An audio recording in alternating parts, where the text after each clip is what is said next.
el primer parcial trabajando sobre las patologías, intentando ver el caso clínico, algunos datos que son característicos de esas patologías, etcétera, etcétera, hasta este momento que ya básicamente estamos concretizando, ¿no? Estamos ya llegando al final, en donde ya después lo único que vamos a requerir son de estrategias terapéuticas, que por cierto ya lo hemos hecho. Las primeras estrategias terapéuticas tienen que ver con todas esas habilidades que ustedes han ido desarrollando en el momento en el cual han hecho sus videos, cuando han empezado a trabajar el control postural, el control segmentario, los cambios de posiciones, las transferencias de planos, los desplazamientos y las manipulaciones o las habilidades manuales y manipulativas, ¿ya? Entonces, eso desde ya es ya insumo, que es el que vamos a utilizar para poder hacer alguna ya idea de planificación según el modelo que tenemos establecido, el modelo mejorado que les he enviado, por favor, el último, sobre eso que vamos a trabajar. ¿Ya? Entonces, bueno, espero haberles respondido a todos los que estaban con esa duda y que puedan de alguna manera pues tomarse un poquito de tiempo para ver de profundizar más, ¿ya? Porque eso me lo van a presentar ya cuando les plantee la guía. Y bueno, no se olviden, lo que ustedes me van a presentar en el caso clínico vamos a intercambiar. Sí, es decir, no van a hacer la planificación de su caso clínico, van a hacer la planificación de otro caso clínico que su compañero o compañera ha realizado. Por eso es importante la responsabilidad individual para que el resto o todos de alguna manera seamos favorecidos. Es obvio que los que no cumplen con esos requisitos pues se quedarán básicamente en solo esa nota, por decir, ¿ya? Esto está en función a los niveles de exigencia y los niveles de, qué sé yo, de esfuerzo, porque sé que es un esfuerzo también para todos ustedes el que desarrollen más o menos según lo que está establecido. Perfecto. Entonces, también habíamos explicado el modelo de planificación terapéutica, ¿ya? Entonces, aquí es donde hemos quedado la anterior clase, ¿ya? Entonces, habíamos dicho que, pues, en esta parte vamos a poner los datos del paciente. Es muy probable que no encontremos el dato con el nombre propiamente dicho, pero pues pondremos sin referencia o si tenemos el nombre, ponemos el nombre. La edad es muy probable que sí esté, es más, tiene que estar, porque la edad es representativo, me permite a mí orientar de alguna manera el abordaje terapéutico, porque no es lo mismo trabajar con un adulto, con un joven o con un niño, ¿ok? Es muy diferente en cuanto a los propósitos, en cuanto a la intensidad de las actividades, el tipo mismo de actividad que nosotros vamos a hacer, etcétera, etcétera. ¿Ya? Entonces eso es muy importante. El sexo también es importante. ¿Ya? El diagnóstico médico, obviamente en el diagnóstico médico lo que vamos a hacer es colocar el término de la patología, es decir, el nombre de la patología. Voy a hacer mención nuevamente a la patología, por ahí de repente no les llegó lo que antes les había dicho y quiero volverlo a repetir. La patología no es algo que lo vamos a tratar en sí, como tal, ya, sino vamos a tratar las secuelas motrices de la patología. Creo que lo he repetido muchas veces y en eso, por favor, quiero que tomen mucha atención, que tomen cuidado, que razonen en ese sentido y que de alguna manera pues eso nos va a permitir que todo lo que vayamos a plantear esté contextualizado a nuestra disciplina. ¿Ya? Eso es muy, muy, muy, muy importante. ¿Ya? El responsable obviamente son ustedes y en lo que yo les voy a enviar, en el modelo con todos los formatos, pues lógicamente voy a poner el, el enlace que ustedes van a colocar, ese enlace que tiene que ser verificado, por favor. Ustedes mismos, cuando abran su documento Word, tienen que hacer clic en el enlace para que les lleve a la página donde está realmente ese caso clínico, ¿ya?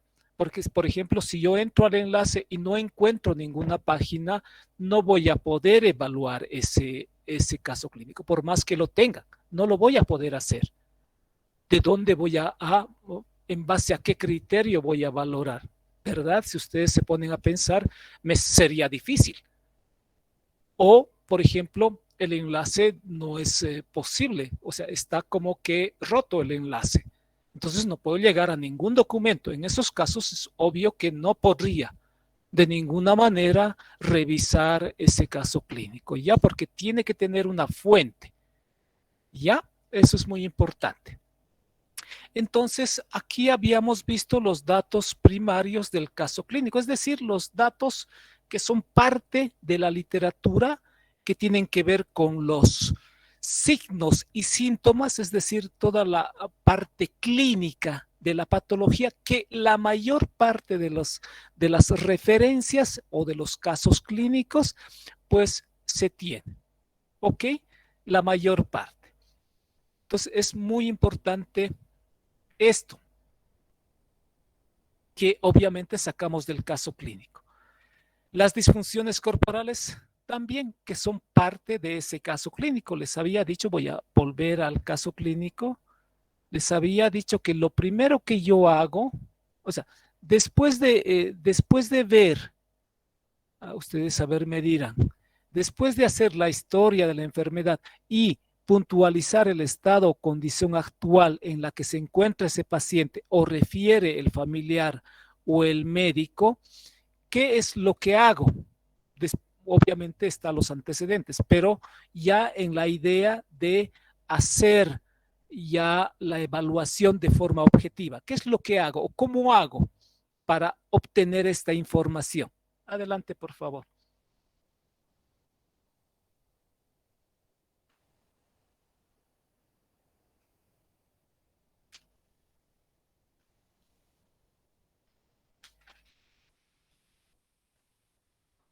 Siempre tengo la esperanza de que alguien me responda, por lo menos ese. Observar al paciente.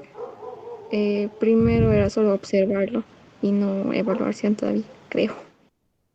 No acepto esa respuesta. Por favor, alguien que no solo crea, sino que más o menos responda en función a lo que habíamos hablado. Alguien que posiblemente se acuerde. Gracias de todas formas.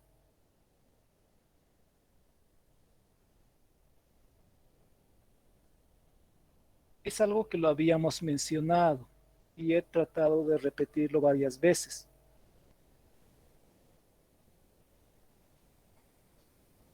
¿Alguien? Bueno, Dice, observamos su comportamiento motriz. ya, entonces observas el comportamiento motriz. ¿Y qué haces al observar el comportamiento motriz? ¿Cómo procedes? Vemos si tiene control en cada uno de los segmentos, si es ¿En que puede base, en base a moverse. qué criterio? Antes de que avances para que no cometas el error. O sea, eh, pa- tenemos para, aquí los criterios, ¿sí? O sea, tengo que ver todos los criterios. eh, sobre el comportamiento motriz, sí sería necesario O sea, para saber en qué condición actual está. Esa sería la condición de salud en general del paciente, en qué condición actual está. claro, en base a la referencia de la condición actual. Por decir, voy a poner el ejemplo sobre lo que dijo su compañera. No necesariamente todos los indicadores, es decir, todos los componentes de las funciones o las disfunciones corporales segmentarias se incluye. ¿Por qué? Te puedo poner un ejemplo. Puede ser que haya un paciente que solo presente una neuropatía periférica y afecte a las extremidades inferiores y no esté afectado a las extremidades superiores. ¿Qué hago con ese paciente? ¿Voy a hacer todos los componentes? La pregunta va para la persona que me dijo todos los componentes. Si sé que el resto está bien, ¿voy a No, hacer? Lice. No, Lice. En este caso hay que ver lo que está más afectado. No solo en ese caso, en todos los casos, la Sí, Lice. única referencia que tengo, y eso es pregunta de examen, ¿ya? La única referencia que tengo para interpretar es lógicamente en base a la condición que refiere el paciente. Es decir, cuando te dice que no puede, que tiene dificultad, que le es imposible, que, qué sé yo, una serie de cosas que lógicamente nosotros le preguntamos.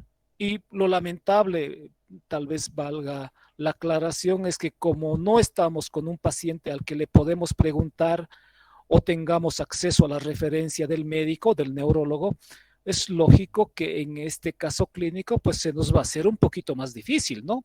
Es que pues ni modo, pues el caso está ahí, sobre eso tengo que interpretar.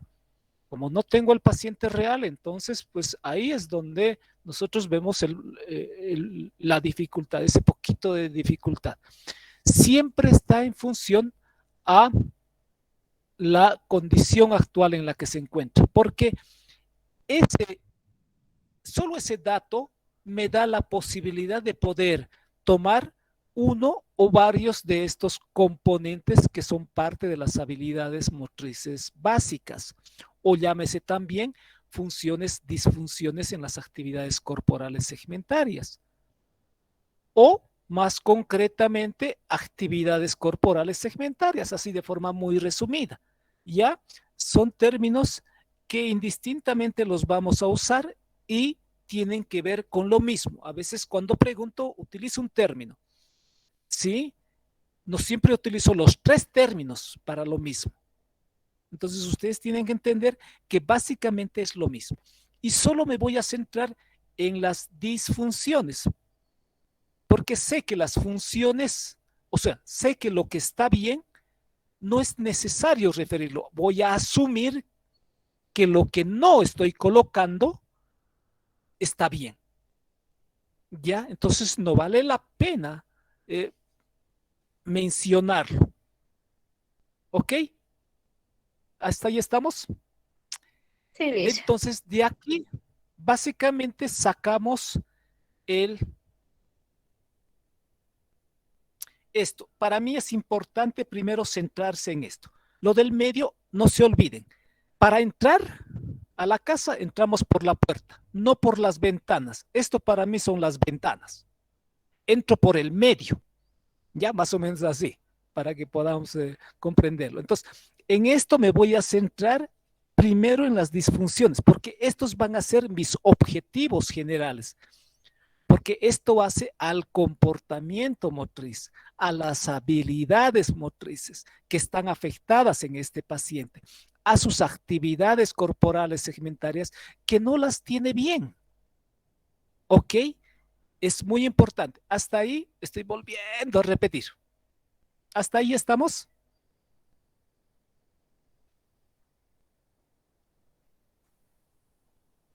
¿Hasta ahí estamos? Sí, Lice. Perfecto. Sí, Ok, Lice. espero que no me defrauden en la práctica que hagamos de esto, ¿ok? Bueno, si no, ni modo, pues me voy a aguantar y voy a decir, ay, ni modo, ¿qué vamos a hacer? No me hago ningún problema, ¿ya? Entonces, es también responsabilidad del estudiante.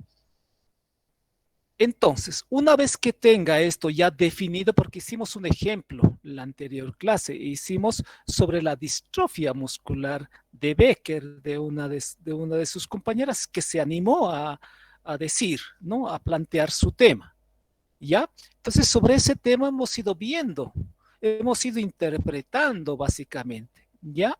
Entonces, hemos puesto estos dos ejemplos. Control postural en bípedo, es decir, si lo he mencionado es porque está afectado. Entonces, aquí hemos puesto, le cuesta asumir, mantener, qué sé yo. Ya lo hemos mencionado. Aquí está todo el detalle del problema que tiene en ese comportamiento motriz. Y en ese momento me pongo a pensar y digo, pero ¿por qué no lo hace, señor? ¿Por qué? ¿Por qué este paciente no puede asumir esta posición bípeda? Es obvio, porque tiene una enfermedad que se hace evidente a partir de ciertos signos y síntomas. Esos signos y síntomas para mí son el insumo, no todos. Los que tengan relevancia motriz y los que de alguna manera van a influir en el comportamiento, van a entorpecer estabilidad, van a repercutir negativamente en la adquisición de estabilidad, porque es así, es básicamente así. Por ejemplo, les voy a poner un ejemplo para un poco hablar de esto, ¿no? Cuando nosotros estamos con algún dolor, no podemos realizar la actividad motriz, ¿no es cierto? Pero ¿por qué no podemos realizar la actividad motriz? Pero si no tengo, obviamente, ninguna dificultad, es porque tengo el dolor que se está convirtiendo en la causa de esa limitación en el movimiento. Eso visto desde el área musculoesquelética, que es más concreta. Pero en este caso es más compleja, ¿no es cierto? Entonces, yo lo que hago es, esos signos y síntomas los voy a ver de aquí. ¿Dónde están los signos y síntomas de mi caso clínico? Oh, aquí están. Entonces, yo tengo un listado de signos y síntomas y que dependiendo de cuán profundidad tengo de estos datos clínicos, es obvio que voy a tener más insumos para poder interpretarlo como causa o un factor que está interfiriendo en este comportamiento motriz. Y habíamos dicho, y es lógica, pero aquí no quiero que se inventen, porque si ustedes me ponen debilidad muscular y aquí no está debilidad muscular y esto no está referido a una parte del caso clínico donde me haga entender que hay debilidad muscular, es obvio que se han inventado. Ya entonces no tiene sentido. Tiene que tener una relación de causa-efecto, tiene que tener un origen esa información. ¿Ok? Entonces, clave el caso clínico, clave. Es muy importante el caso clínico. Muy bien. Entonces, aquí habíamos dicho que, por ejemplo, un factor que repercute en el control postural es la debilidad muscular. Y lógicamente, esto lo tengo delimitado, lo tengo definido. Eso es lo ideal. Sepa qué grupos musculares, cómo está afectado, a qué nivel. Si tengo el dato más concreto, es obvio que me sirve de mucho para poder interferir en base a esas evidencias y tratar de hacer la evaluación lo más puntual que sea posible, es decir, la evaluación y la intervención lo más puntual que sea. La dificultad en las reacciones de balance también pusimos como un elemento clave que afecta en el control postural. ¿Hay algo más que me pueda afectar en este control postural y que está presente en estos pacientes con distrofia muscular de Becker para la persona que tiene ese caso clínico?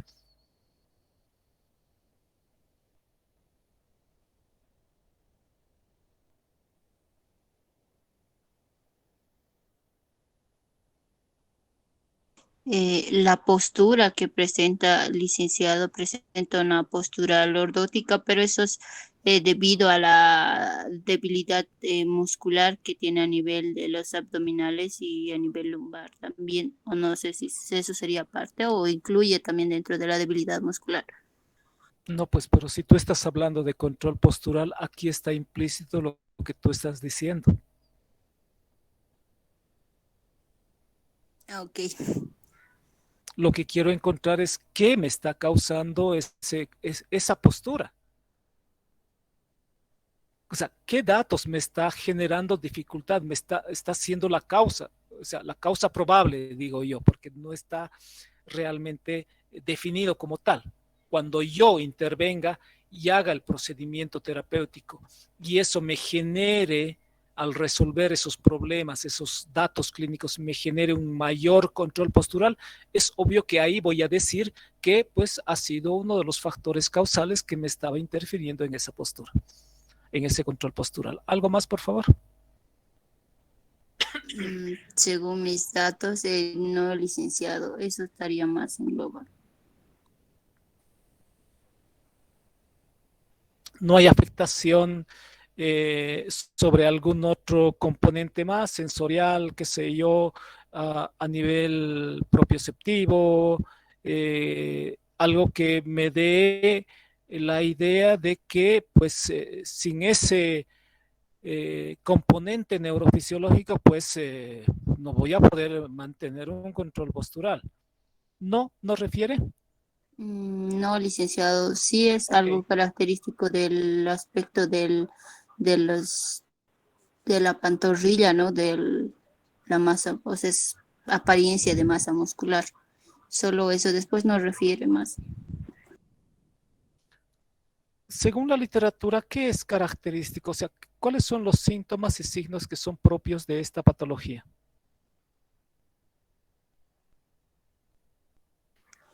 Es la pérdida progresiva en los músculos, más empieza de los miembros inferiores y del tronco. Después la marcha dandinante sobre las puntas de los pies. Dice después también la pantorrillas que adquiere una apariencia musculosa y también hay, aquí está, son calambres habitualmente, dice, son frecuentes y las caídas también, pero eso ya está dentro del control. Entonces, el hecho de no asumir un contacto a nivel del talón, ¿no crees que es algo que puede interferir en el control postural?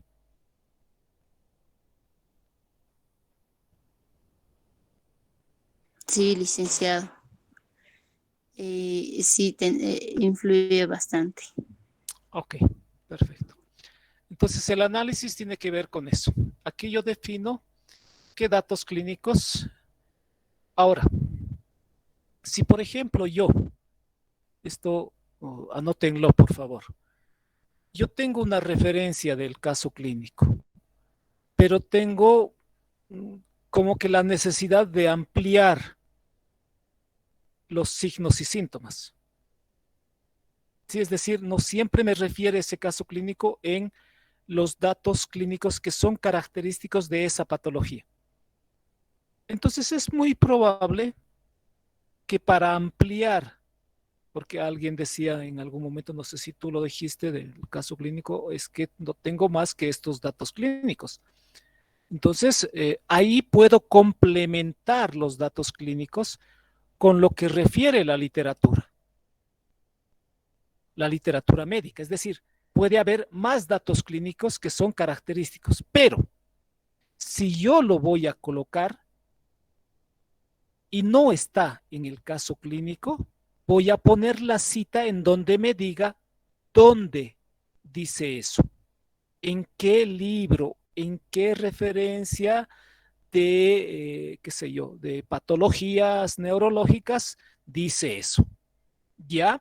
Entonces, para que no usemos datos a la ligera, para que tengamos siempre la referencia de una fuente de información. ¿Ok? Eso pueden hacerlo.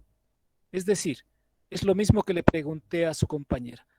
¿Qué me refiere la literatura? Posiblemente no está en el caso clínico, en los aspectos que hacen referencia a las características clínicas, signos y síntomas.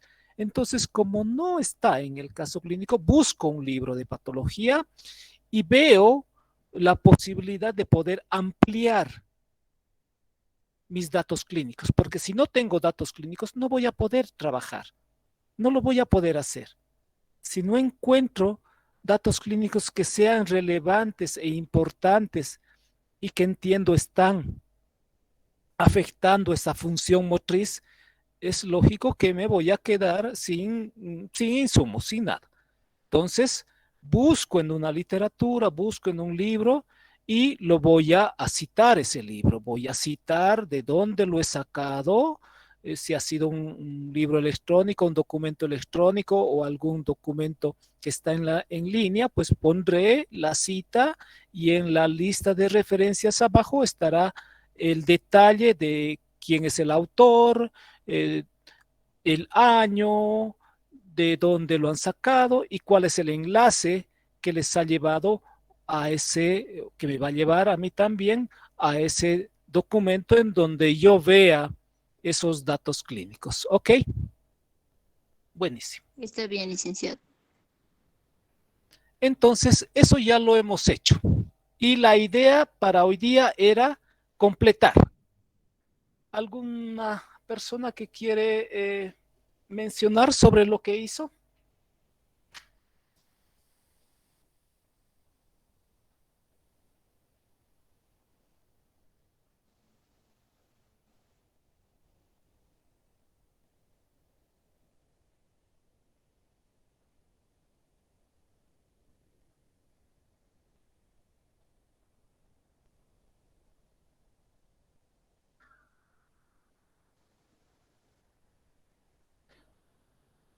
Bueno, entiendo de que todo está claro. Entonces, ustedes ya lo han leído.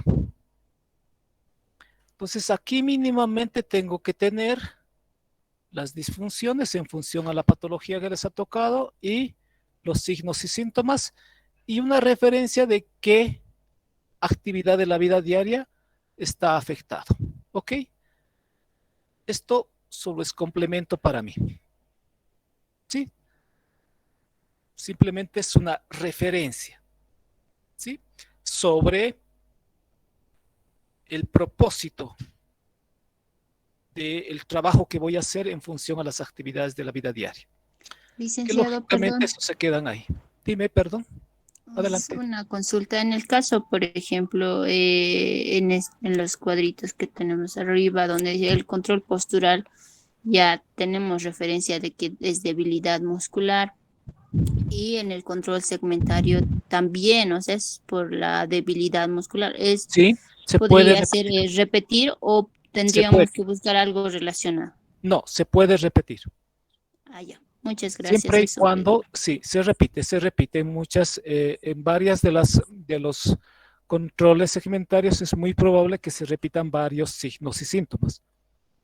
¿Ya? Está bien, licenciado. Muchas Ok, gracias. perfecto. Hasta ahí estamos entonces. Muy bien, entonces ustedes han leído este plan terapéutico que ahora les he enviado y está un poquito mejorado. Entonces, vamos a hacer nosotros esa planificación en base a los datos que tienen, tomando en cuenta estos criterios. En la primera columna es el objetivo funcional. ¿De dónde sale este objetivo funcional? Sale de este primer dato que tengo de las disfunciones corporales, control postural en bípedo que está afectado en ese paciente. Perfecto, entonces mi objetivo general, es decir, el objetivo funcional que tiene que ver con el comportamiento motriz, con la actividad corporal segmentaria, va a ser precisamente ese dato. Entonces aquí dice, cada disfunción corporal identificado y priorizado se convierte en un objetivo general. ¿Qué significa un objetivo general? Es el fin último al cual quiero llegar. Si ese paciente no puede pararse, mi objetivo final, funcional, va a ser hacer que se pare. Pero no puede pararse porque tiene presente una serie de datos clínicos que están interfiriendo en este control postural. Entonces, primero trabajaré esos datos clínicos y después enfatizaré la actividad en la parte funcional para que logre asumir por lo menos esa posición en unos parámetros que podrían ser mejores a los vistos anteriormente o a los evaluados anteriormente. Hasta ahí, por favor, preguntas.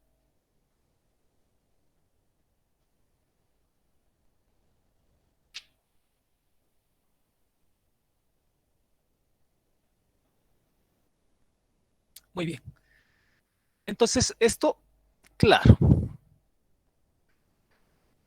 Ahora, la misma lógica. Aquí dice objetivos específicos que tienen que ver con las deficiencias anatomofisiológicas. ¿Qué dice aquí?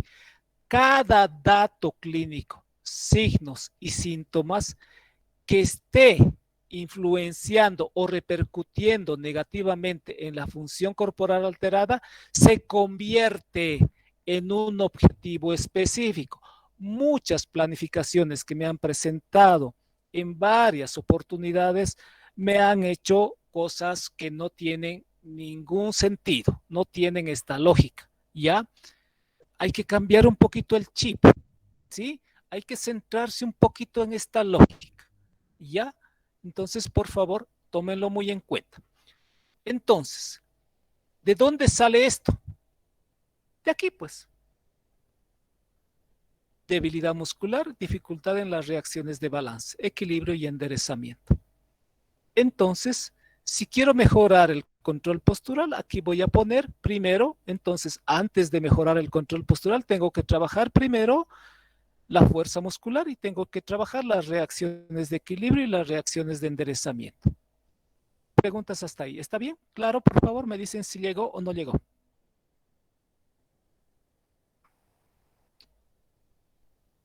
Sí, licenciado. Y en caso, por ejemplo, que sea solo estaríamos tomando en cuenta el asumir la postura, el mantener ya sería otro objetivo, ¿verdad? No, no, todo. Todo lo que está Todo en eso. implícito, Entonces, todo. ahí, El control postural implica asumir, y mantener mantener. y moverse en esa posición. Eso significa. Puede ser Estás- que el asumir esté bien, pero el mantener no esté bien. ¿Ya? O puede ser que asumir no esté bien, pero se mantiene. O Ya. puede ser que asumir y mantener está bien, pero no se mueve, se pone como un tronquito y bloquea sus articulaciones para no caerse. Entonces, no siempre es lo mismo dentro, en estos indicadores, dentro de este componente que es el control postural en VIP. Sí, son patrones motrices que habíamos hablado y que lo hemos avanzado. ¿Está bien? Sí, licenciado, está bien, muchas gracias. Perfecto. No, a ti, gracias. Ya estoy como en una clase eh, dual, tú y yo, algo así. ¿Cómo te llamas? Perdón. Nelvis Calcina, licenciado. Me voy a acordar de ti, Nelvis, siempre. Nelvis Calcina. Ok, perdiste el temor, Nelvis. Es que tengo Muerdo, muchas dudas, licenciado. pero muerdo, no. No, no, No, no, ve. licenciado, está bien, sí. No, no, no. Soy muy bueno. Solo que soy un poquito exigente. Eso sí. Pero siempre ayudo a los que de alguna manera me dan la posibilidad de que les ayude. Entonces, por eso te digo, Melvis, me parece ya una clase dual. Sé que tengo, no sé si 100 estudiantes, pero me parece que estoy con pocos o con uno. Pero bueno, algún momento siempre tiene que haber la posibilidad de poder eh, abrirnos un poquito, ¿ya? Hasta aquí, entonces, creo que la formulación del objetivo general y los objetivos específicos están claros. ¿Qué hago a continuación? Me toca trabajar estos objetivos, porque lo primero que tengo que hacer es trabajar los objetivos específicos. Entonces, ¿qué hago yo para poder mejorar la fuerza muscular? ¿O qué harías tú en ese paciente? Así, según los conocimientos que tienes, porque todavía lo único que hemos avanzado no ha sido muchas cosas, salvo esto de las habilidades motrices que hemos ido viendo en los videos que me han presentado. ¿Qué harías tú para mejorar la fuerza muscular en ese paciente? Tomando en cuenta estos criterios: nombre de la técnica, posición del paciente, descripción de la actividad, cómo vas a hacer, y si vas a utilizar algún material, algún aditamento, qué sé yo, algún objeto que te va a permitir hacer este proceso de intervención. ¿Cómo lo harías? A ver, Mm, Nelvis Calcina. sería hacer ejercicios activos resistidos, eso sería el nombre de la técnica. La posición del paciente sería en sedestación, ya dependiendo, bueno, ahora pretendo trabajar a nivel de miembros inferiores, ¿no? En sedestación, y lo que se va a realizar puede ser con que,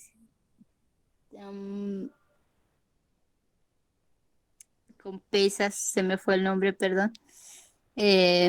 Podría aplicar o bien podría aplicar la fuerza ejercida por mi persona en este caso, eh, y hacerle al paciente, decirle en realidad que pueda levantar la pesa o pueda forzar en realidad la fuerza que estoy aplicando, pueda tratar de vencerlo. Más o menos por ahí estoy.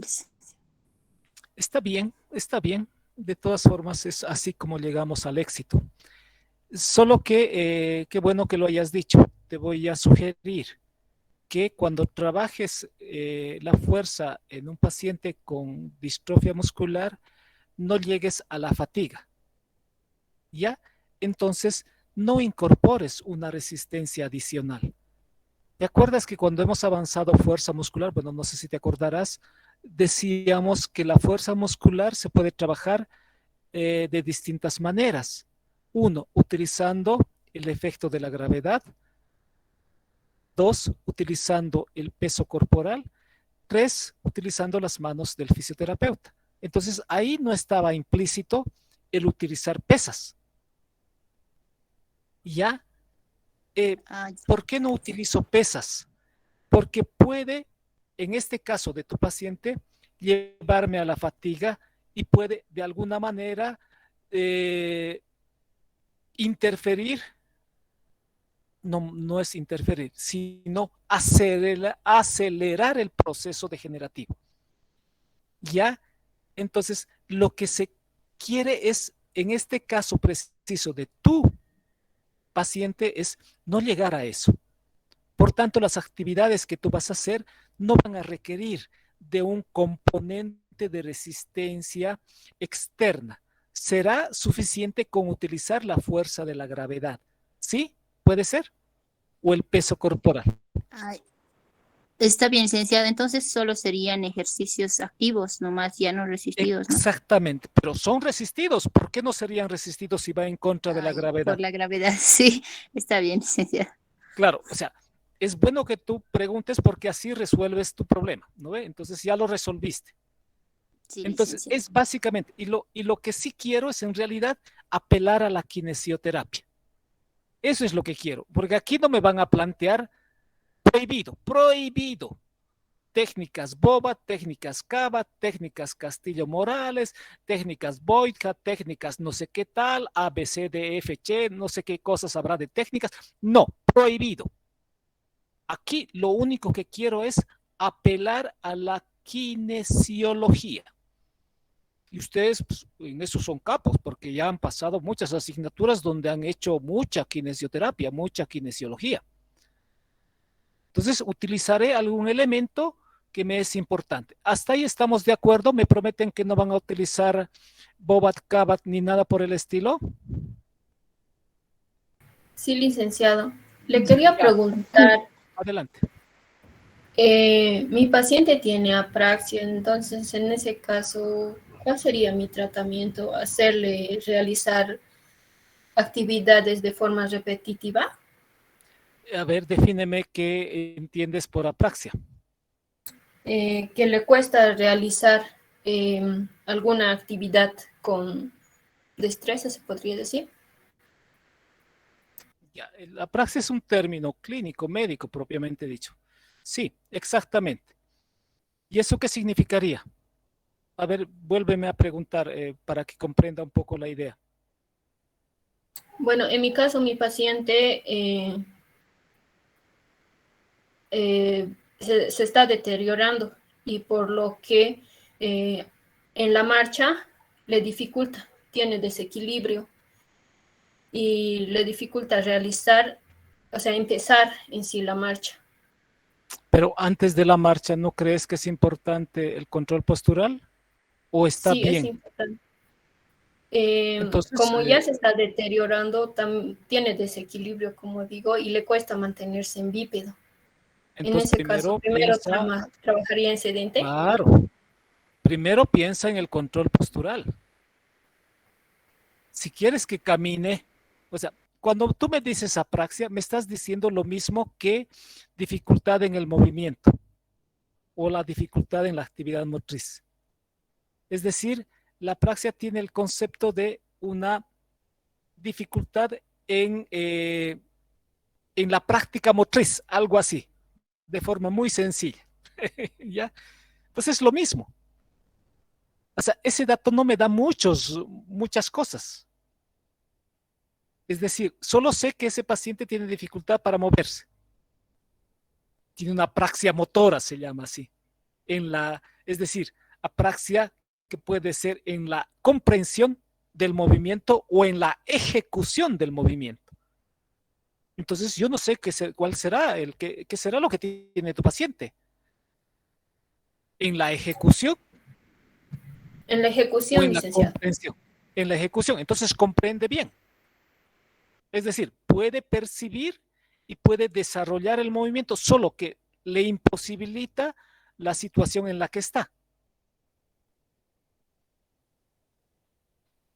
¿Sí? Sí, listo. Gracias.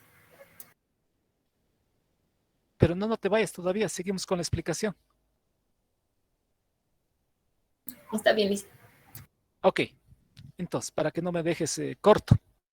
Entonces, a ver, tienes una apraxia, por eso te preguntaba, ¿no? O sea, eso es como decir, tiene dificultad en el movimiento motriz. Ahora, para ti ese dato es importante ¿en qué? ¿En qué habilidad? Porque tú me preguntaste qué hago sobre la apraxia, me dijiste, ¿no ve? En la marcha. Sí, listo.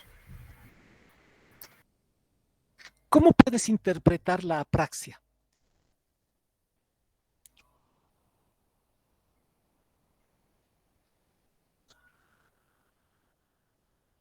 Es que perdón, es que el paciente tenga dificultad para realizar la actividad de forma eficiente Ya.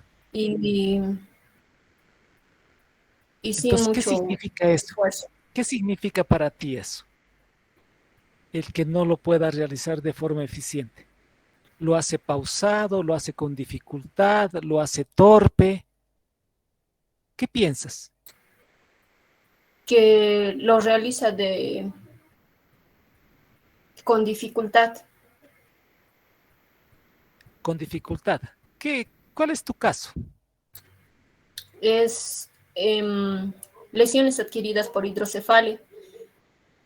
He buscado y mayormente se da en bebés, en niños, pero en Sí. este caso he buscado más en adultos porque para poder em, alcanzar a llenar la ficha, porque muchos datos no me daban de un recién nacido.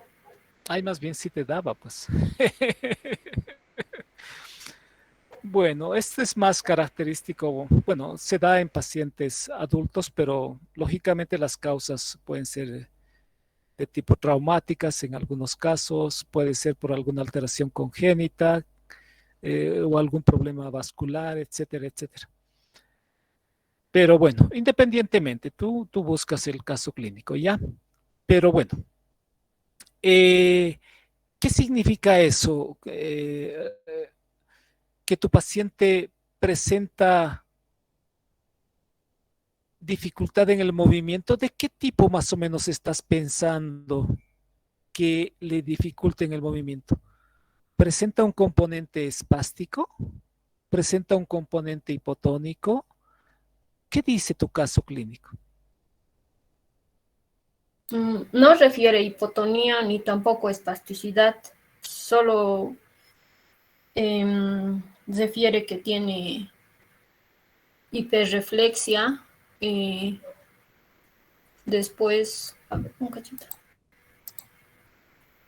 Em, Bueno, primero lo dice, ¿no? Que cuando un paciente tiene hidrocefalia presenta un deterioro cognitivo, incontinencia urinaria y también eh, trastornos en la marcha. Y así que mi paciente estaría presentando lo que es apraxia, y también presenta mareos, que estaría relacionado con el equilibrio. Tu caso clínico es un caso clínico que no refiere muchos datos. No sé cómo voy a trabajar. Lo único que voy a tomar como base, diría yo, es la hipertonía que tú me dices.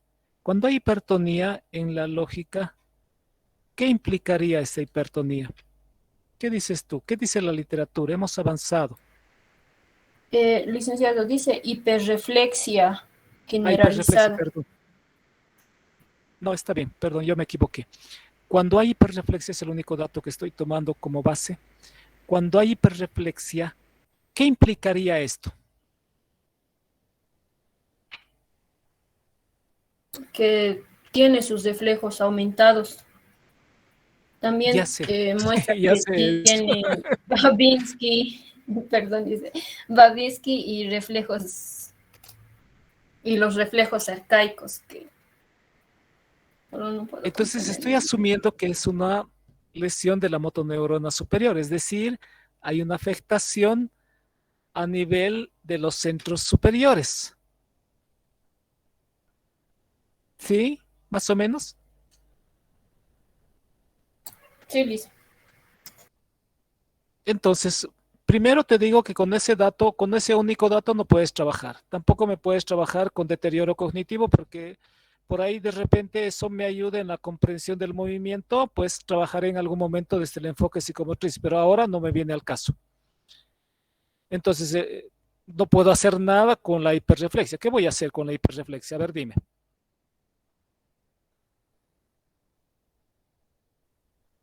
¿Qué harías con la hiperreflexia? Esa era mi duda, licenciado. Claro, no haces nada. ¿Qué me interesa? Me interesan las repercusiones que tienen que ver con la hiperreflexia. ¿Y qué significa?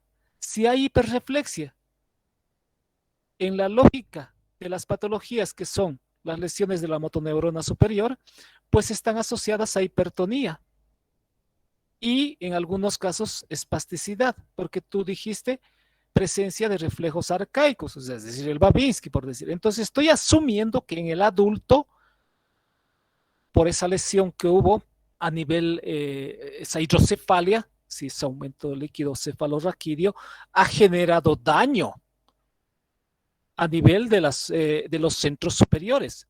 Es muy probable que haya un daño a nivel cortical y a nivel subcortical. Si hubiera habido daño a nivel subcortical, es posible que haya un tono fluctuante y haya una situación de latencia entre una hiperreflexia a una hiporreflexia, por decir. Pero hasta donde sé, el caso tuyo no es así. No es así. Entonces, yo necesito que pongas en juego este razonamiento. Es difícil, pero si no lo haces, es muy probable que te quedes solo con la idea de, bueno, no puedo, esto es solo lo que tengo y no me importa, pues ahí que se quede. O por decir, ¿no? Entonces, analiza un poco los datos que tienes.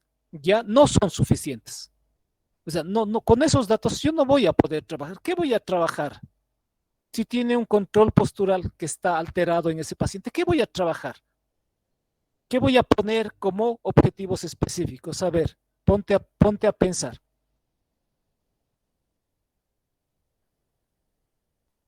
Sí, no, no hay ¿Qué mucha pondrías? información, Liz.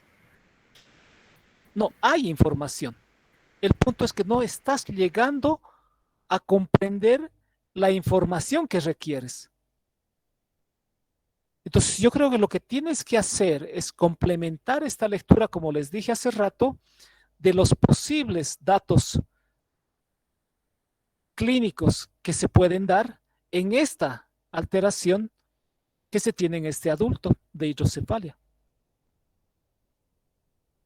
Es muy probable que la lectura de tu caso clínico me refiera a alguna información y que eso se puede complementar. O sea, yo no lo puedo decir porque yo no lo he leído tu caso, pero más o menos estoy intuyendo lo que tendrías que encontrar.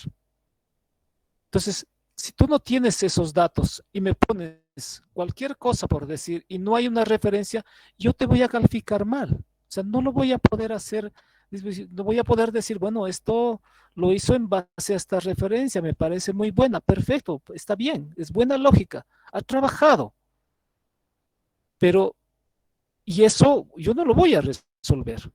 Es decir, yo no te voy a decir pon esto, pon este otro, pon esto. No, lo único que te voy a decir es, a ver, piensa, razona, ¿cómo conectas este dato clínico con una lesión de la motoneurona superior?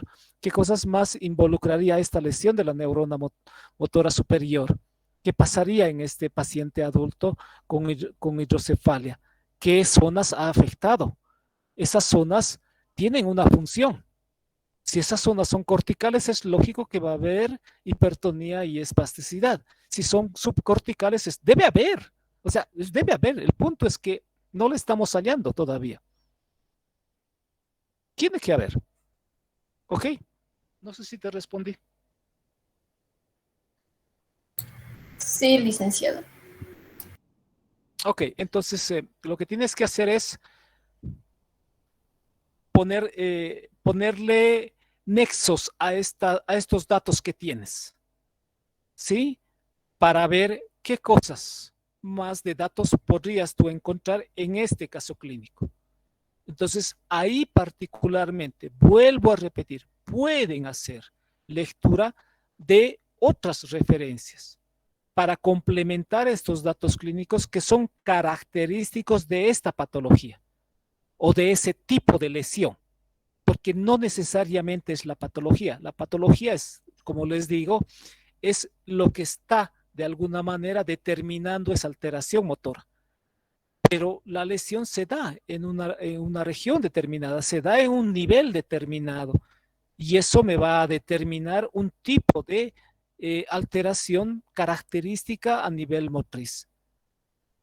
Entonces, solo el entender dónde está afectado, es decir, qué sé yo, cerebelo, tronco encefálico, qué sé yo, médula espinal, neuronas motoras superiores, cortical, a nivel, qué sé yo, de los núcleos motores, a nivel subcortical, eso es algo que lo debemos leer, lo debemos entender.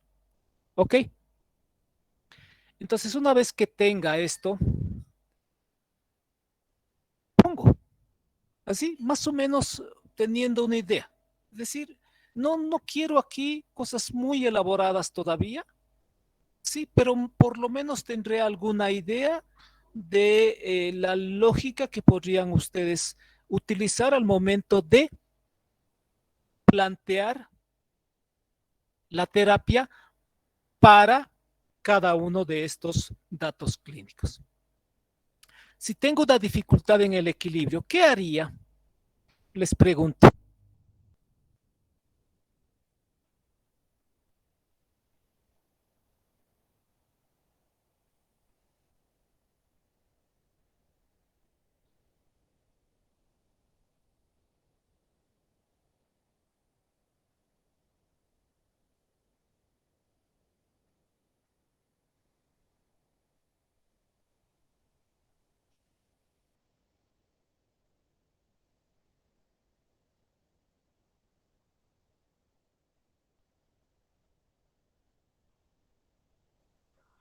El licenciado, Ay, bendición, alguien pregunta. sería, en este caso, como es del equilibrio, también se podría realizar en bipedestación, ¿no? Porque es la posición más alta a la que Claro, llega. claro, es obvio. Ajá, O si tú quieres, y puedes trabajar en sentado y después subir a de pie. Depende de ti. Ese es un criterio ya profesional. creo Depende. que es bipedestación. Ya, perfecto. Eh, Bipedestación. Se le puede hacer, por ejemplo, puede hacer un balanceo, podría ser uno, en el caso de mi patología, Sí, porque además presenta inestabilidad, como dijimos, y Ujú. además presenta debilidad. Exacto. Y no podría, por ejemplo, hacerlo parar de un pie, que sería un ejercicio. Sí habría que hacer, perdón, en esa en la posición de pie, reacciones de, o sea, movimientos de balanceo hacia un lado y al otro lado, de alguna manera, de ahí estaría empezando a trabajar el equilibrio. Claro, perfecto. ¿Por qué? Porque eso ya lo hemos visto. Cuando ustedes han visto, bueno, cuando han estudiado para para el primer parcial, han visto el tema de control motor y uno de los subtemas era componentes corporales del control motor.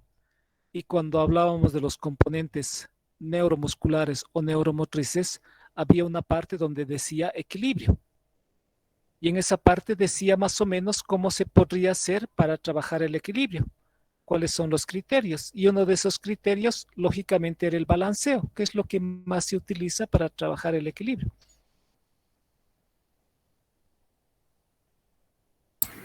Muchas Licenciado, veces la una respuesta pregunta. está en el tema. Adelante. Tal vez, pero me estoy equivocando, pero eh, se podría trabajar o sea, con una base de sustentación aumentada, en este caso que sería para seguridad del paciente, podría hacerle que adquiera la posición de 4 puntos y realizar balanceo aún. Eso estaría, No, no, no. Por lo menos desde mi criterio, no creo. ¿Cuál sería la idea? ¿Por qué? bueno, en mi punto de vista era aumentar lo que es la base de sustentación y como Pero le tiene haces apoyar, desequilibrio. pues simple. Estando de pie, Licenciado, que apoye las manos. creo Ah, que en el aspecto de aumentar su base de sustentación sería algo, o sea, es como que le estás buscando ese posicionamiento al paciente de acuerdo a la patología. No, no estás dando esa información sensitiva, se podría decir, de adaptar nuevas reacciones o nuevas posturas que No, sean... pero está bien, es una experiencia. Por Ujú. ejemplo, si ustedes cuando están trabajando con su paciente ven que es todavía inestable e inseguro y se puede caer, le haces apoyar, pues. Le dices, venga, se va a apoyar con las manos frente a la camilla. Ahora sí balanceamos. Se puede hacer eso. Ahí, ¿qué estoy haciendo? Estoy ampliando la base de sustentación. Ujú. ¿Sí, no ven? sí, Entonces puedo hacer eso y sigo trabajando los balanceos. Y si se ha llegado a adaptar este paciente, entonces le diré, muy bien, ahora estamos mejor. Ahora solo nos vamos a apoyar con una mano y la otra la dejaremos suelta. Balancemos. Ah, qué bueno, ha mejorado. Ahora lo haremos con la otra mano. Ya muy bien. Ahora quitaremos las dos manos. Puede ser, ¿no? sí, licenciado. Exacto. Gracias. Muchas veces las cosas simples, las cosas básicas de la kinesioterapia son fundamentales, ¿no? Para poder encarar estos procesos de intervención. Entonces, para mí es lo básico y que eso tiene que nomás tomarse en cuenta. Además que, y más aún si es que lo hemos visto en los temas, y hay también la idea de los enderezamientos, igual para trabajar enderezamientos, ¿ya? Entonces, así, cosas simples, cosas muy sencillas. Entonces, el punto no es aquí el plantear la terapia. La terapia lo podemos plantear. El punto es establecer los objetivos que tengan relación con el caso clínico y que sean significativos. Ese es el punto. ¿Sí? Y para mí es lo clave. Por más técnica buena que ustedes hayan planteado, pero no está elaborado de forma adecuada este objetivo funcional y estos datos clínicos que posiblemente estén interfiriendo, es muy probable que no tenga repercusión esa intervención. O por ahí de repente, de forma implícita, qué sé yo, pueda de alguna manera contribuir. Es obvio que sí, pero ya no estoy interviniendo desde un punto de vista más, diría, más de mi nivel, hablando un poco de nivel de licenciatura, ¿ya? Estoy como que interviniendo en una formación más de técnico, algo así, ¿ya? Entonces tiene que haber diferencia. Un licenciado piensa, adapta, modifica, plantea situaciones terapéuticas, siempre en base a un razonamiento. Y el razonamiento que estamos aprendiendo es clínico funcional. Dos elementos claves. Clínico desde la herencia que nos dejaron los médicos, que está bien, es muy importante, pero siempre en un lenguaje fisioterapéutico que trasciende hacia la función corporal o segmentaria, que es el propósito, es el fin, es el núcleo, es la intención que siempre vamos a trabajar como fisioterapeutas. Ese es nuestro fin, a eso queremos llegar. Hacer que estos comportamientos motrices en estas personas que tienen una infinidad de alteraciones, pues mínimamente sean eficientes, con un menor gasto energético, con una mayor significancia en las actividades de la vida diaria. Algo tenemos que hacer, perdón. Algo tenemos que hacer. ¿Ok? Perfecto. Hasta ahí, preguntas. Alicia, una consulta. Adelante. En el caso de que tengamos que trabajar el equilibrio en sedestación, ¿podríamos usar, digamos, un balón de gimnasia para que se siente sobre el balón y ahí iniciar lo que es el balanceo? ¿En qué paciente harías eso? En una miotrofia espinal tipo 3 no se puede parar, ya usa silla de ruedas eléctricas. No te recomiendo. No te recomiendo. ¿Por qué? Porque la pelota es inestable y hay que tener una buena técnica para trabajar con la pelota. Y eso es parte bueno, no es propio de Bobat, por si acaso. No es que Bobat haya inventado esa pelota y todos decimos pelota Bobat, ¿no? Porque le ha puesto como nombre eso. No, es una pelota terapéutica que cualquiera lo puede utilizar, pero no es conveniente utilizar primero la pelota terapéutica. Tienes que utilizar una superficie dura, firme. Y una vez que tengas las reacciones incorporadas, trabajas con la pelota terapéutica. ¿Por qué? Porque la superficie firme te va a dar unas reacciones de enderezamiento que son adecuadas. El lado que carga peso se va a estirar y el lado que no carga peso se va a cortar. Y en la pelota terapéutica es lo contrario, el lado que carga peso se va a cortar y el lado que no carga peso se va a alargar. Por tanto, no corresponde trabajar la pelota terapéutica. ¿Estamos de acuerdo? Sí, Liz. Entonces, ¿podría usar la misma silla de ruedas? Dime, Es firme. ¿utilizaste alguna silla de ruedas? ¿Te sentaste en alguna silla de ruedas? No, Liz. Te invito a que lo hagas. A mí Está bien, Liz. cuando yo, por ejemplo, trabajaba,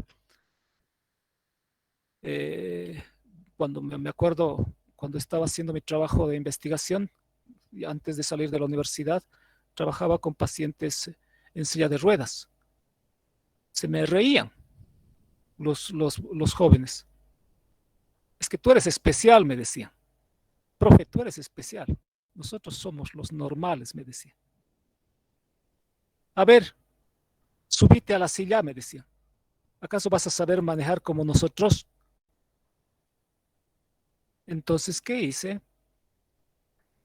Me subí a la silla, entrené en la silla, hice lo que ellos hacían y ahí recién entendí qué es estar en una silla de ruedas.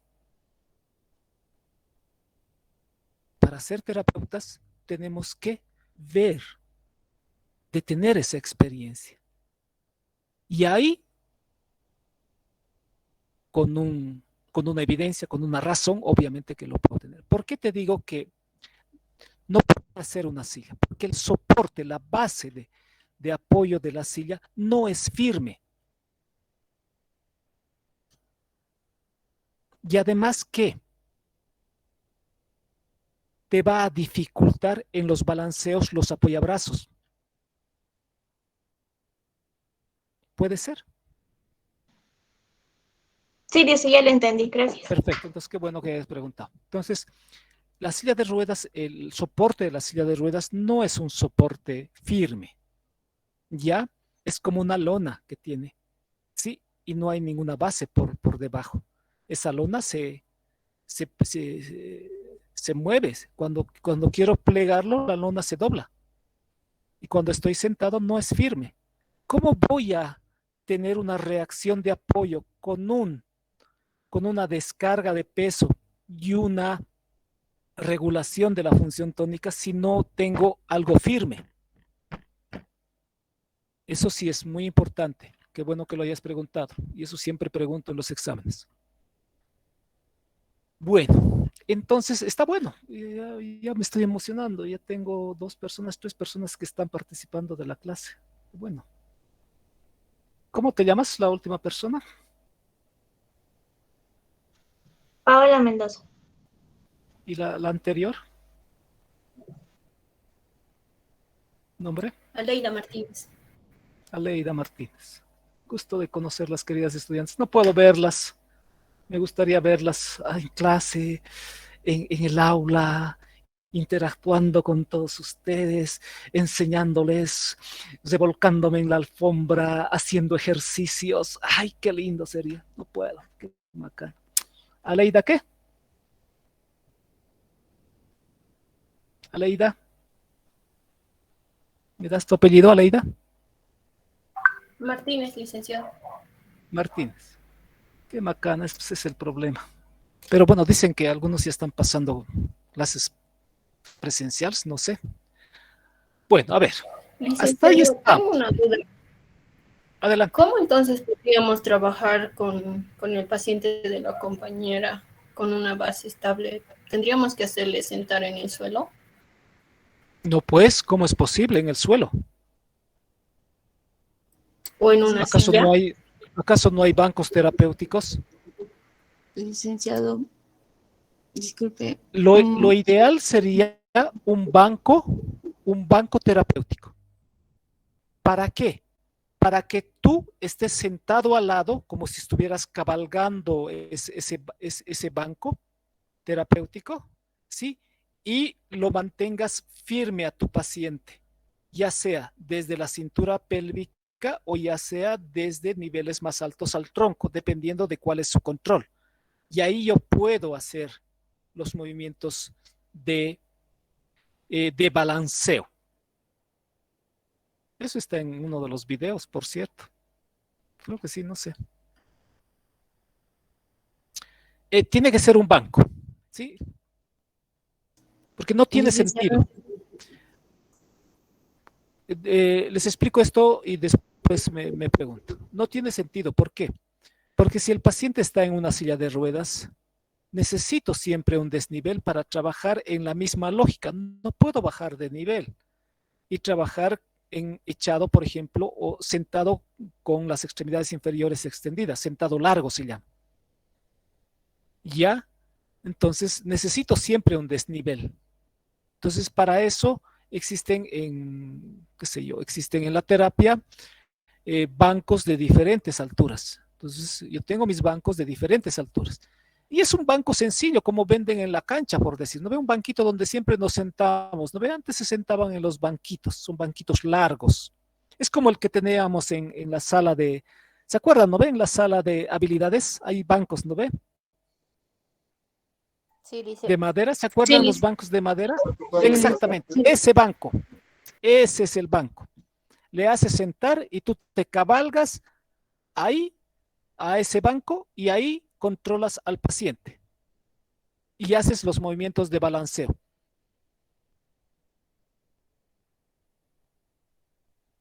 ¿Alguna pregunta más? ¿Alguien quería preguntar?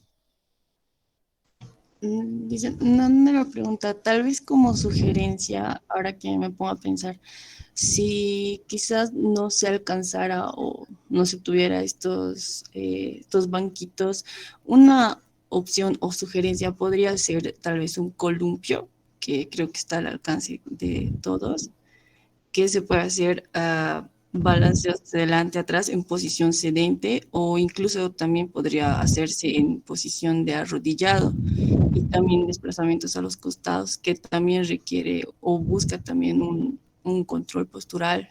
No sé si sería una buena opción o sugerencia un columpio. A ver, te pregunto, ¿qué es más fácil conseguir, un columpio o un banco?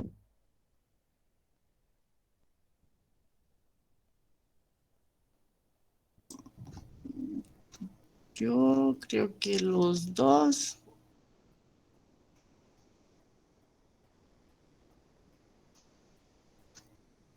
Pienso que ¿Sí? los dos están ¿Consigues al alcance, o incluso un columpio se puede hacer con 2 cuerdas y una tabla fija. tú mismo Bueno, quería tienes la respuesta? mencionarlo eso también antes de que mencione lo del banquito. Tú mismo tienes la respuesta. De hecho, el columpio te implica mayor trabajo, necesitas un soporte, necesitas unas cuerdas y no te recomiendo utilizar el columpio. Si tú quieres después lo haces, pero no te recomiendo. ¿Por qué? Porque te va a generar reacciones de alerta. Es decir, el paciente, ¿cómo? O sea, a ver, solo nos pondremos a pensar una cosa y les pongo como ejemplo para que ustedes mismos saquen sus conclusiones. El paciente, cuando me estaban haciendo, por ejemplo, el ejemplo de la pelota, el paciente normalmente, hablando de este paciente que está en silla de ruedas, sí necesita un mayor control, sí, postural en esa posición. Entonces, necesito una superficie firme. Y voy a volver a repetir, una superficie firme para mí es un soporte que me da la posibilidad de trabajar las descargas de peso y las reacciones de enderezamiento. Voy a volver a repetir. Cuando descargo peso en el lado donde cargo, se extiende y en el lado donde no cargo, se acorta. Esta de por sí es una reacción y un ajuste postural que siempre se busca en todo control postural. Pero si yo incorporo una superficie móvil, aparte de ser inestable, me va a generar reacciones que no son las adecuadas. Es decir, el propósito cambia cuando utilizo un soporte móvil, cambia y ya no es el mismo. No pensemos que cuando voy a hacer el uso de la pelota, voy a hacer el uso, por ejemplo, de en este caso, el columpio, que me parece mucho más difícil de conseguir y armar que un banquito que lo podemos comprar o tener en la casa, entonces es diferente. Precisamente, ¿por qué? Porque el propósito en este caso no está centrada en los estímulos propioceptivos para el desarrollo del equilibrio y el enderezamiento, sino está pensado más en el sistema laberíntico, en los movimientos espaciales que puedan de alguna manera tener información, que nos va a ayudar en el equilibrio, sí, pero no es lo mismo, no es lo mismo, ¿ok? Entonces, si ustedes van por el camino más difícil, es muy probable de que tengan muchas dificultades. Es decir, no traten de incorporar cosas todavía que les van a demandar, les va a demandar a ustedes pues situaciones difíciles. Es como, por ejemplo, ustedes me dicen, en el caso del Colombia, por decir, no está mal, pero no está haciendo a lo que queremos hacer, porque ya les he explicado, las reacciones de enderezamiento y los ajustes posturales no van a ser los mismos. Y más aún, si el paciente presenta una alteración motora, no es pues como columpiar con una persona que no tiene alteración. De por sí una persona que no tiene alteración ya le genera una reacción de alerta.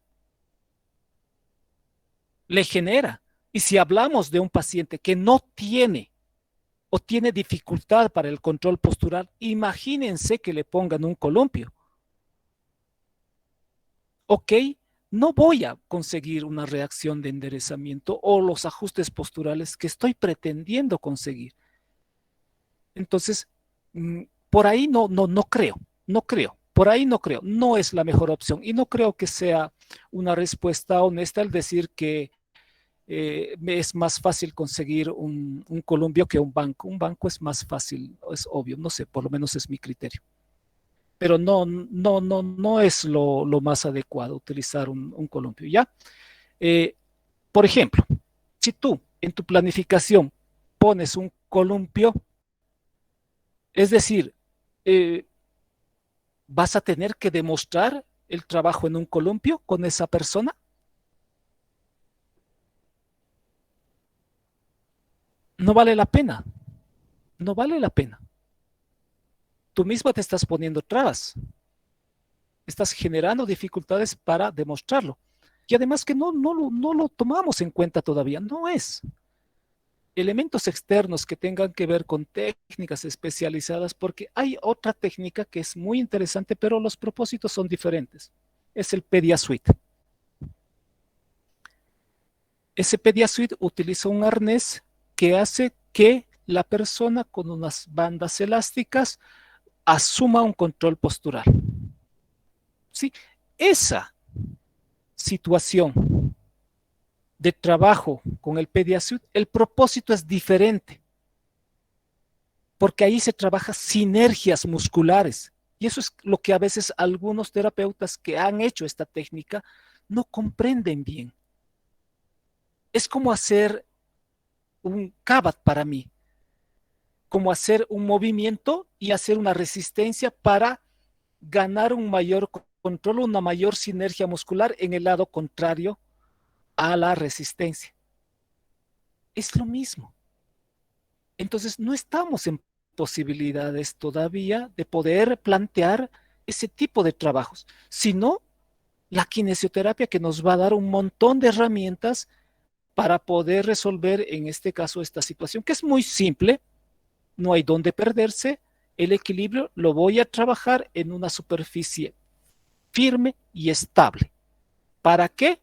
Para ganar control postural, es decir, trabajar en todo lo que es la descarga de peso para que esa fuerza que se ejerza sobre el soporte donde me estoy sentando, en este caso, me dé una reacción de fuerza contraria para que regule las funciones tónicas y se alargue esa zona y se genere una reacción de enderezamiento. ¿Para qué? Para que el centro de masa corporal recaiga sobre la base de sustentación. Eso es lo que quiero ganar y eso es una cosa muy simple. Espero que lo haya explicado. Me he emocionado. Sí, ¿Está claro? licenciado, ahora sí entendí muchísimo mejor. Entonces, por ejemplo, para el caso de la compañera, no iría ni por si acaso. Tal vez en alguna otra alteración donde sí exista ya un control postural y tal vez a lo que está, vayamos como objetivo específico, tal vez o esté abocado más hacia el equilibrio, pero ya con un control postural más firme. Es que me da la impresión de que quieres justificar lo que estás diciendo. Si me dices un ejemplo, te voy a dar la razón. O sea, ¿no quieres reconocer que no se puede utilizar un columpio o es que sí se puede en algunos pacientes? ¿En qué pacientes? Dime, un ejemplo. No, por eso le decía al licenciado, Pero en este dime, caso entonces no, porque el paciente no tiene pero control postural. claro, es que dijiste que no, pero sí se puede utilizar en otros pacientes. Y yo te digo, a ver, ¿cuál? ¿En qué paciente? Sí, Dame un ejemplo. eso me dio a entender hace rato, licenciado. Que, o sea, en este caso, X. ¿En qué paciente? A ver, quizás en un paciente donde sea más la alteración vestibular, podría ser. ¿Qué paciente, por ejemplo? Mm, Paciente disléxico. a ver, en algún paciente donde se ve alterado al menos el equilibrio, podría ser ataxia, una ataxia cerebelosa podría ser. A ver, ¿de qué tipo? ¿Vérbico o hemisférico?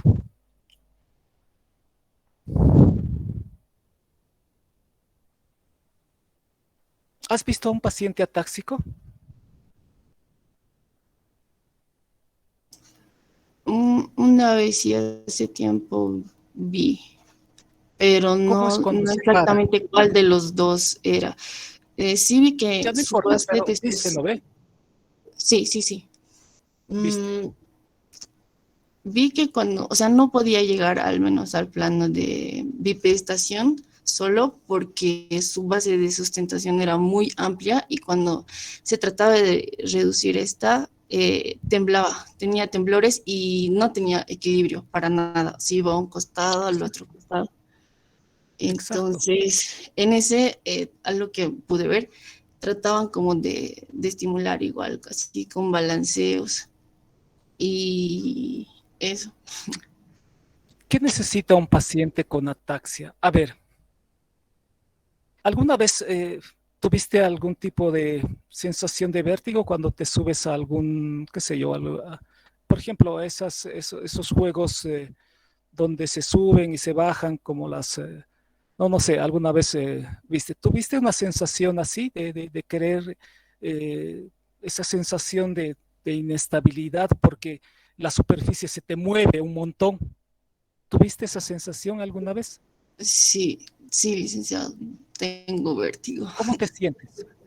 ¿Cómo te sientes cuando estás así? Insegura, incluso hay el que dice el sudor nervioso, la frecuencia se me aumenta y te sientes Perfecto, inseguro. exacto. Muy, muy bien. Una persona que presenta este temblor y que tiene una inestabilidad, ¿crees que es pertinente hacer que esté balanceándose? ¿Tú crees que eso esté relacionado, vinculado con una situación de mantención de postura, que ese es el propósito que por lo menos nosotros conseguimos? ¿Tú crees que no sienta lo mismo que tú? Más todavía si tiene dificultades de inseguridad, temblores e inestabilidades. ¿Tú crees que se va a sentir bien? No, licenciado, tal vez sería peor la No, sensación que siente. exacto. Me acuerdo alguna vez cuando estaba en Argentina. Mi terapeuta Lidia Musaver, argentina, terapeuta Bobat, autorizada por el Centro Bobat de Londres, cuando trabajábamos en la pelota, nos decía, esto de la pelota solo es para complementar el trabajo que ustedes hacen en piso, es decir, en soporte estable. Y hay de ustedes, decía, que intenten trabajar en una pelota sin tener un propósito definido y sin que antes no hayan ganado estabilidad en un soporte estable. ¿Por qué? ¿Qué crees tú? ¿Que este paciente va a vivir todo el tiempo en la pelota? Así decía mi terapeuta. ¿Tú crees que en la pelota se va a mover? No, la pelota tiene un propósito. Sí, nos ayuda. Pero la primera experiencia que tiene que tener y la seguridad que tiene que tener este paciente es en una superficie estable. Una vez que tengamos esto, vamos a generar reacciones que son mucho mejores cuando estamos en la pelota, algo así decía. Y nos miraba así, nos miraba con lupa.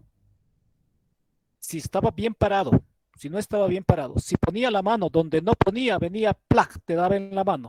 Te decía, aquí no se agarra con la mano. ¿Qué crees tú? Que el paciente, algo así decía, el paciente es un paciente que le vas a manosear de todo lado, decía la terapeuta. Entonces, wow, ya listo. Con puntos de control. Exacto, ya, perfecto. esas cosas de alguna manera. Eso les digo por experiencia, pero bueno, no ha sido de las mejores también, ¿no? O sea, ha sido muy duro, pero después entendí que, bueno, hay que tener como que ciertas exigencias cuando trabajamos con este tipo de pacientes. Por cierto, en Argentina, y está reglamentado en el Ministerio de Salud, nadie, ningún fisioterapeuta que no tenga una formación complementaria puede trabajar con pacientes neurológicos y principalmente con niños que presentan alteraciones neurológicas. Tienen que tener una certificación de un curso de alguna formación complementaria postgradual para poder atender a pacientes niños principalmente neurológicos. Entonces me pareció excelente. Me pareció excelente. Porque a veces pensamos que utilizando cosas que vemos por aquí y por allá, que nos dicen que, ay, qué lindo, qué bonito, qué bueno, qué tal, lo usamos de forma indiscriminada cuando estamos con una persona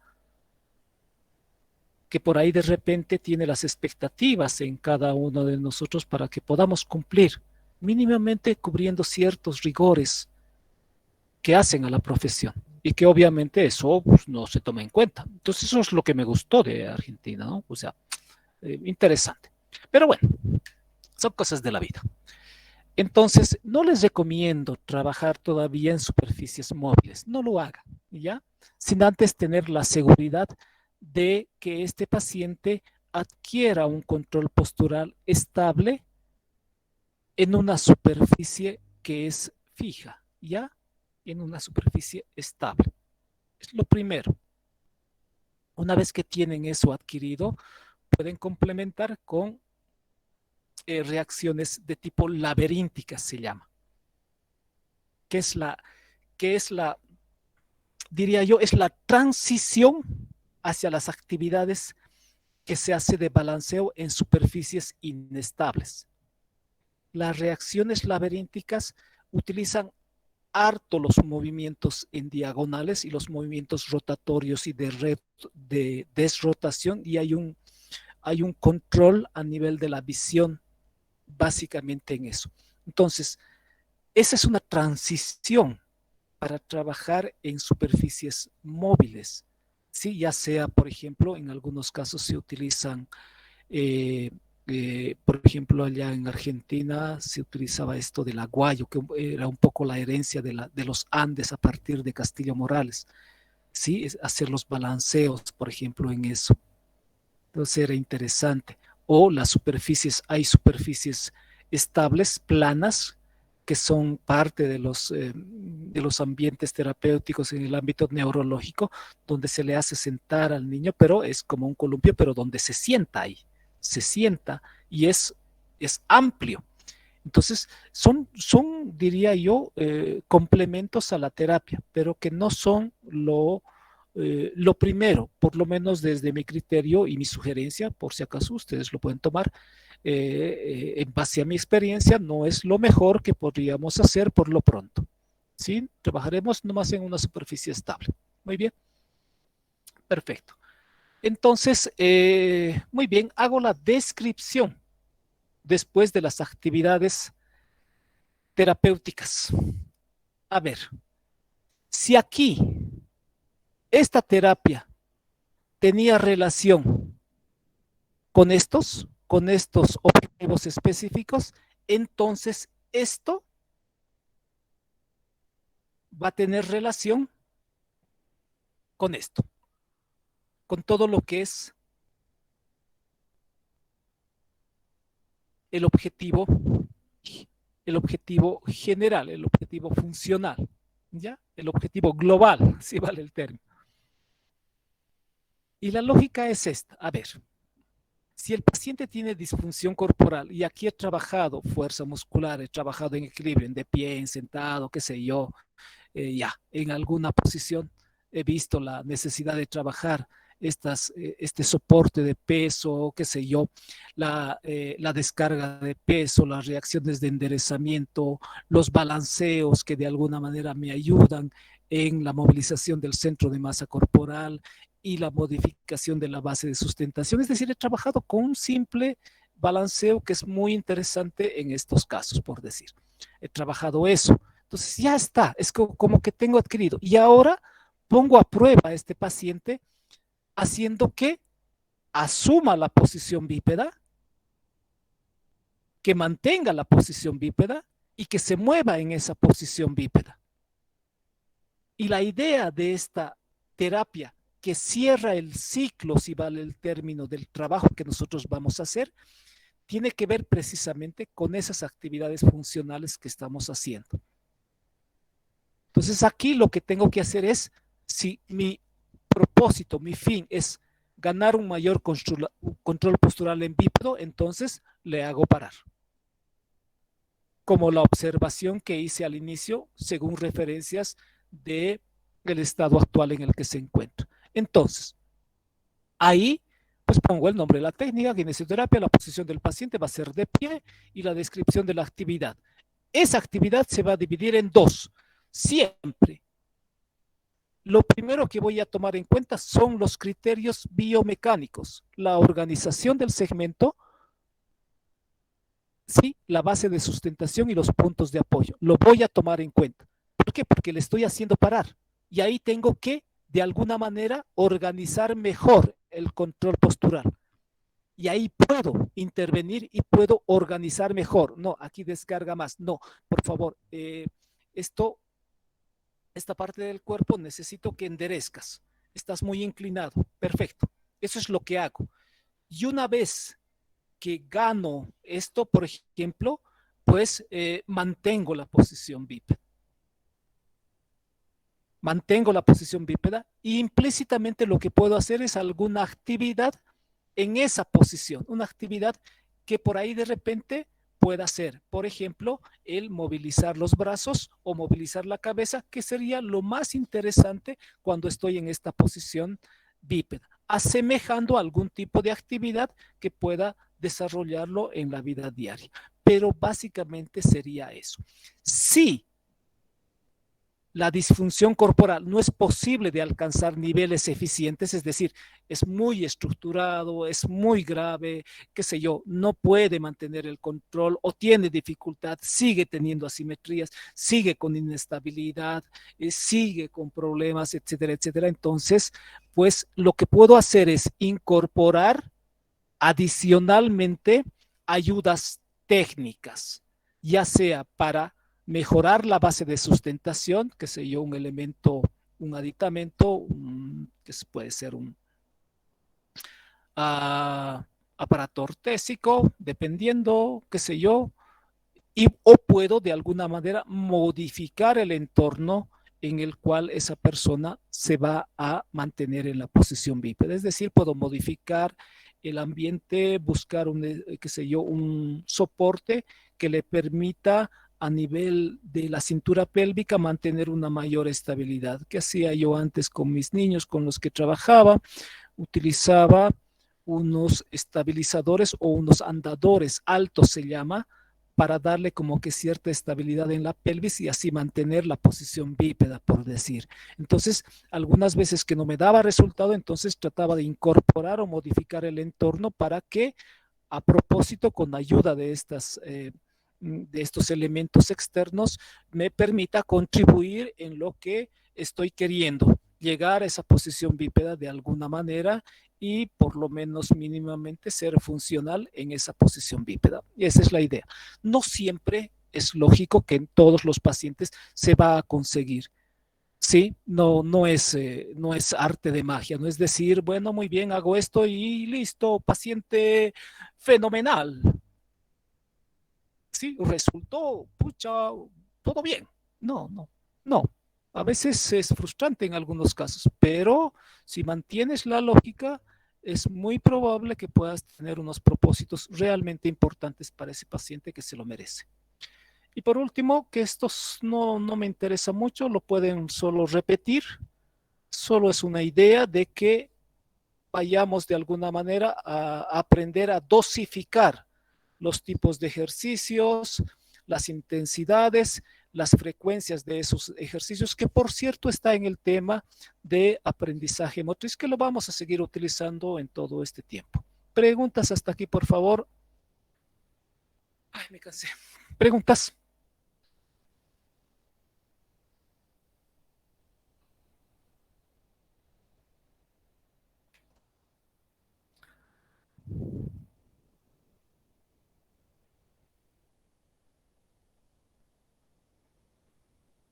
Licenciado, perdón, no logré comprender bien esta descripción de las actividades terapéuticas funcionales. No sé si me podría orientar un poquito más. Oye, cuando hacemos un ejercicio, necesitamos dosificar, ¿no es cierto? Es decir, ¿cuánto tiempo voy a hacer ese ejercicio? ¿Cuántas repeticiones voy a hacer ese ejercicio? ¿Cuánto de intensidad le voy a dar a ese ejercicio? ¿Sí? ¿Y con qué frecuencia voy a trabajarlo? ¿Voy a hacerlo todo el tiempo permanente? ¿Voy a hacer con pausas, sin pausas? Por ejemplo, en el caso tuyo, Nelvis, ¿no ve? Sí, licenciado. Como dijimos que tu paciente es propenso a este proceso degenerativo que hay que cuidarlo, es decir, no necesitamos trabajar con una mayor intensidad, no hay que llegar a la fatiga, no hay que utilizar elementos externos para ganar fuerza, es simplemente la experiencia para poder de alguna manera mantener estas habilidades o por lo menos tenerla ahí, ¿ya? Entonces, en estos casos es muy probable que tus actividades sean de baja frecuencia, ¿sí? Donde la intensidad sea por lo menos, hay intensidad moderada y intensidad baja, que no sea continua la actividad, que sea intermitente. Y en el momento en que se sienta fatigado, entonces hacer pausas para volver a empezar después en un otro momento. Esa es la idea. Pero eso obviamente no les voy a exigir, porque eso ya es palabras mayores, por decir. Alguien que le gusta neuro y que quiera incursionar después, se acordará de mí y dirá, el licenciado Jiménez, pues ya me ha enseñado un montón de cosas, lo voy a poner en práctica. ¿Ya? Pero eso tiene que ver con la dosificación. Ya tiene que ver con eso. Y no siempre eso lo tenemos claro, ¿no ve? Algunas veces lo hacemos de forma repetida porque nos dicen que lo hagamos así. Eso ya es de alguna manera parte, como les vuelvo a repetir, de la experiencia. Sí, no necesito que ustedes profundicen eso. Si le dan un añadido, pues háganlo, no hay problema. Así como le expliqué a su compañera, pues tiene que ver con las características de cada uno de los pacientes. ¿Ok? ¿Alguna otra Está bien, pregunta más? licenciado, gracias. No, no tienes por qué, Nelvis. Bueno, muy bien. Uy, aquí teníamos un ejemplo que era básicamente eso, más o menos una idea, cómo se puede trabajar, qué sé yo, cómo se puede trabajar la resistencia, etcétera, etcétera. Entonces, lo que ustedes me van a presentar, y lo voy a poner hasta hoy día porque es una actividad de clase que lo tenemos que trabajar, y lo voy a poner hasta las 11:59 porque entiendo que ya lo tenían desde la anterior clase y que hoy día lo han mejorado, lo han perfeccionado. Entonces me van a subir a la plataforma, voy a poner hasta las 11:59 para que les dé un poquito más de tiempo. Me van a subir esta planificación terapéutica, ¿sí? Esta planificación terapéutica, uno, me van a subir su caso clínico y en su caso clínico tiene que estar el enlace del caso clínico, ¿ok? Entonces, que me van a subir a la plataforma como parte de la actividad práctica de aula de 3 sesiones que hemos hecho. 3 clases, con hoy día es la tercera clase. El esquema del caso clínico, este esquema, la planificación terapéutica, por lo menos de alguna manera con tres objetivos generales, por lo menos tendría que tener eso, y en cada objetivo general, por lo menos 2 objetivos específicos. ¿Ok? Básicamente serían las consignas y condiciones. Muy bien. Agradecerles a las personas que han participado. De hecho, ya me han anotado y tienen puntos añadidos que son extras no tiene nada que ver con la nota de 100 puntos. Es aparte. ¿Ok? Apartes. Entonces, agradecerles a los que han participado, Nelvis Calcina, Aleida Martínez y Paola Mendoza, que han de alguna manera nos